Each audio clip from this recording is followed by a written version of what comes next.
Jimmy's got fish in his tank, so now it's time for a cleanup crew. The cleanup crew, or CUC for short, is a group of invertebrates that clean up your tank.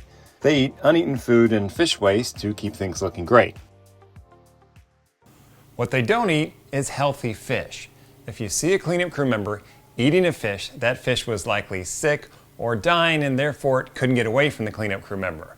A healthy fish has no problem getting away from any cleanup crew member.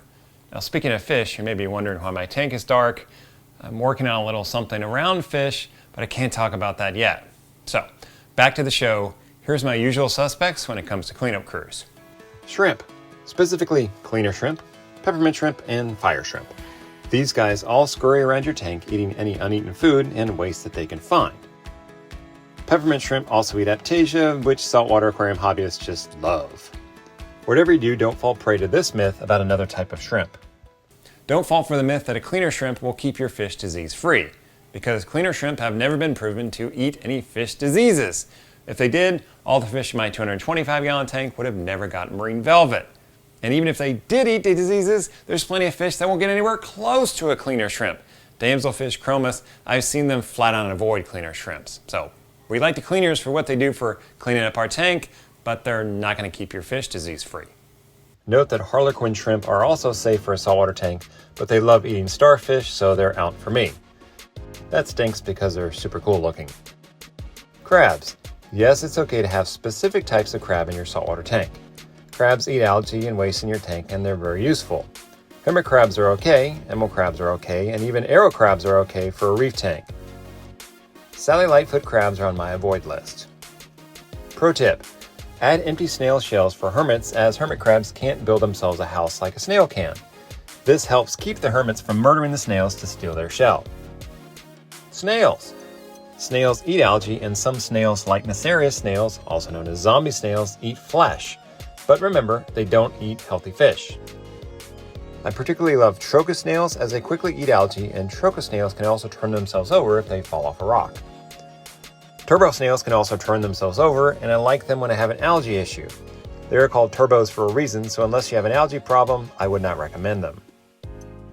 Naussaurius snails are also on my approved list. They hang out in the sand until they smell food. Then they come out of the sand and go to work. Once they're done, back into the sand.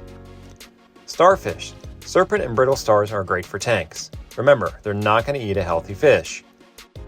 Lynchia and Phroemia stars are great looking, but not for newbie hobbyists or newly established tanks, so they're out for Jimmy right now. Sea urchins. Great algae eaters and always a crowd pleaser. I like to tuxedo and pincushion urchins best. A common mistake around cleanup crews is going too big, too fast. Until you have a lot of fish in your tank or a lot of algae, you don't need tons and tons of cleanup crew. So start with a small one, and then as you add more fish, you can add more cleanup crew.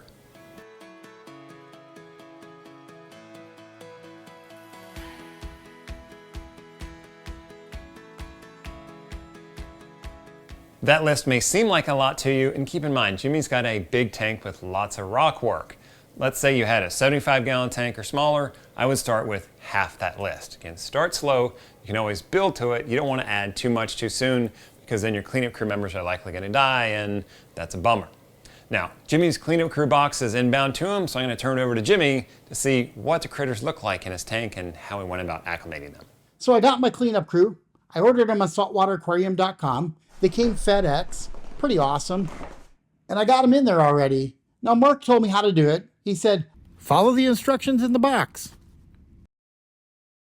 So I took the bags out of the boxes and then I floated them down in the sump for about 15 minutes. And then after that, I took the bags out, cut them open. Then I emptied the water in the bags and then I moved them into the aquarium.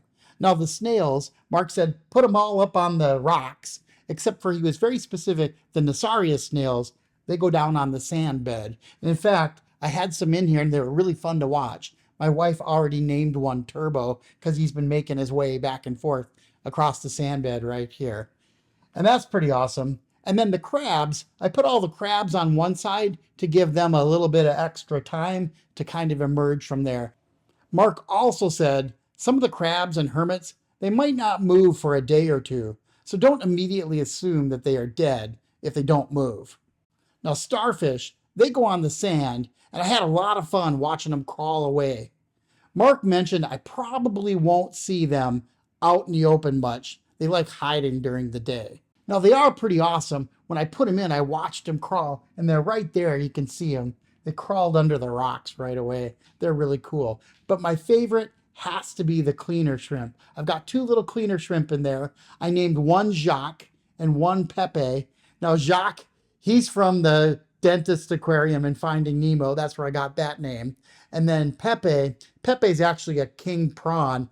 And where's he from?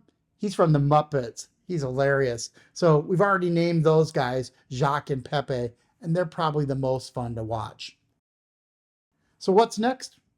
It looks like I got to put some corals in there. So keep watching. Corals are next week.